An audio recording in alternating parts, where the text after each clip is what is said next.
Well, welcome back to In the Word, and we are pressing on in 2 Corinthians. We are in chapter 9, and as I told you yesterday, this is a short section, just chapters 8 and 9, discussing a collection that's underway for the church in Jerusalem.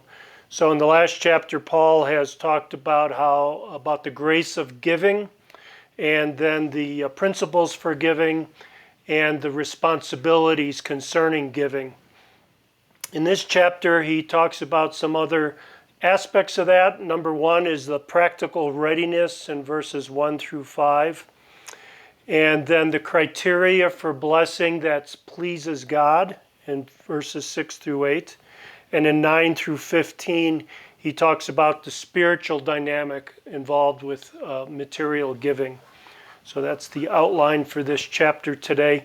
With regard to the practical readiness, Paul is pointing to the readiness and willingness of the Corinthian church as an example for other people.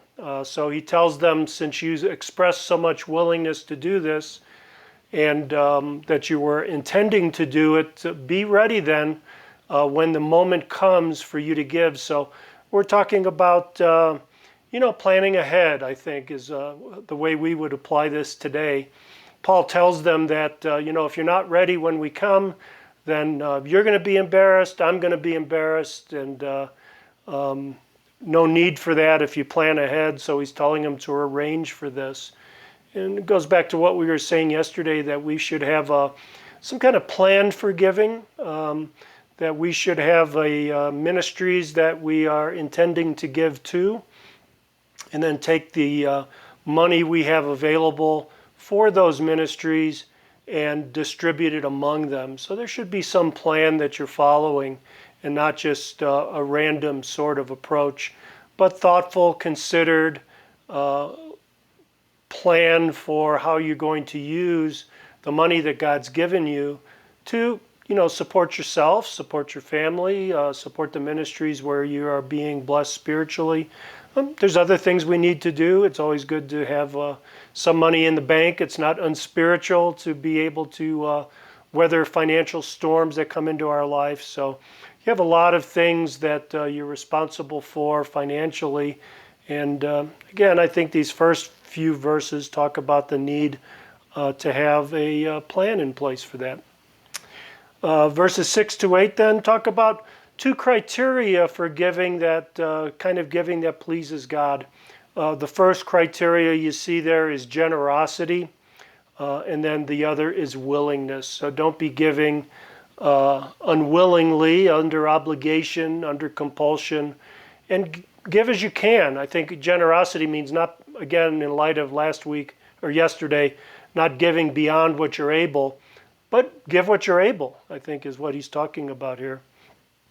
And finally, in verses 9 through 15, he talks about the material and spiritual relationship here. That where you give materially, you are blessed spiritually as well. You create a bond between you, the giver, and the people that you give to, or the ministries that you give to. So this is not only a spiritual union, but a material or physical union that comes about as well. And in these verses, Paul bases this both in Scripture, so he quotes Scripture to back this up, as well as in the character of God, that God is generous, so we should be too. So this is short today, very straightforward passage, again about a important ministry that goes on in the church, the ministry of material support for one another, superior material giving.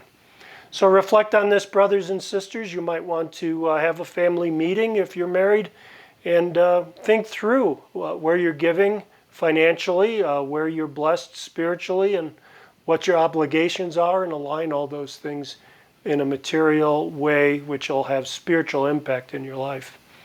God bless you, brothers and sisters.